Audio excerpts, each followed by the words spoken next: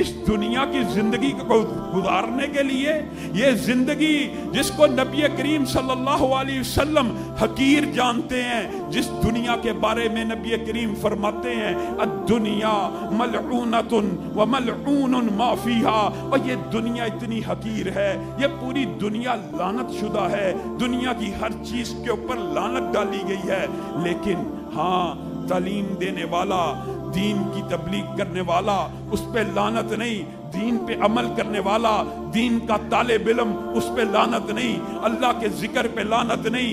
جو اور چیزیں ان تین راستوں کی طرف لے کے جاتی ہیں ان کے اوپر لعنت نہیں، باقی دنیا کی ہر چیز کے اوپر لعنت ہے۔ اللہ ربنا هو الإله له من الأسماء ما اصطفاه